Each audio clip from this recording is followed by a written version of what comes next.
मराठा आरक्षणासंदर्भात काढलेल्या G.R.. OBC नेत्यांनी फाडत पायदळी तुडवला। मराठा आरक्षणासंदर्भात शासनाने काढलेल्या जी.आर. विरोधात ओबीसी समाज जालन्यात आक्रमक झाल्याचं पाहायला मिळालं।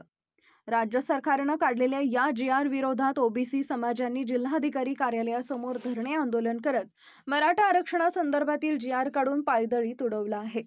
यावेळी ओबीसी समाजांनी राज्य सरकार विरोधात जोरदार घोषणाबाजी करत जिल्हाधिकारी कक्षासमोर ठिय्या दिलाय। मराठा आंदोलक मनोज जरांगे पाटील यांची मागणी मान्य करत काल राज्य सरकारने जी.आर. काढलाय।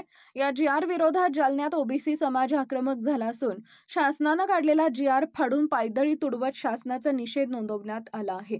तर येणाऱ्या काळामध्ये ओबीसी समाजात घुसखोरी झाल्यास शासनाला देखील पायदळी तुडवण्याचं काम करू असा आक्रमक इशारा ओबीसी बांधवांनी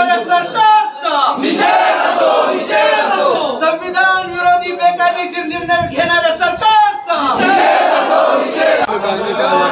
खरं तर जिल्हाधिकारी यांचं भावना राज्य शासनापर्यंत पोहोचवण्याचं काम असतं। आज आमच्या ह्या प्राथमिक स्वरूपामध्ये आज आम्ही जालना जिल्हाधिकारी अमिषा मित्तल यांना निवेदन दिलेलं आहे। खरं तर ओबीसी समाजाच्या भावना अतिशय तीव्र झाल्यात, कारण की ज्या राज्य सरकारच्या प्रमुखांनी गेल्या 8 दिवसापासून सांगितलं ओबीसी आमचा डीएनए अनेक दिवसापासून म्हणत आले आणि गेल्या 8 दिवसापासून सांगतात ओबीसीच्या आरक्षणाला आम्ही धक्का न लावता आम्ही मराठ्यांना वेगळं आरक्षण देऊ, परंतु ओबीसीला धक्का नाही, ओबीसीच्या पाठीत लाद घातलेली आहे आणि ओबीसी समाजाने आता जागं झालं पाहिजे। आपण कुणावर विश्वास ठेवायला लागलोय हे सुद्धा याचं भान ठेवलं पाहिजे, कारण आजपर्यंत देवेंद्र फडणवीस यांच्यावर ओबीसी समाजाने विश्वास ठेवला। वारंवार त्यांनी सांगितलं ओबीसी आमचा डीएनए, ओबीसीची भाषा करतोय म्हणून मला टार्गेट केलं जातं। म्हणजे तुम्ही ओबीसींना गोड बोलता आणि ओबीसींच्या विरोधात निर्णय घेण्याचं काम केलंय। जो 3ऱ्या क्रमांकाचा जो मुद्दा आहे तो अतिशय ओबीसींसाठी घातक आहे। मराठवाड्यात एकही गाव असं राहणार नाही की त्या गावात पूर्णची पूर्ण मराठे कुणबी होऊन जाणार आहेत आणि मराठवाड्यामधील पूर्ण मराठे कुणबी झाले तर ओबीसींचं 56,000च्या जागा राज्य सरकार राज्यामध्ये जागा स्थानिक स्वराज्य संस्थेच्या, तर यामध्ये मराठवाडा त्या स्थानिक स्वराज्य संस्थेत जाण्यापासून मुकणार आहे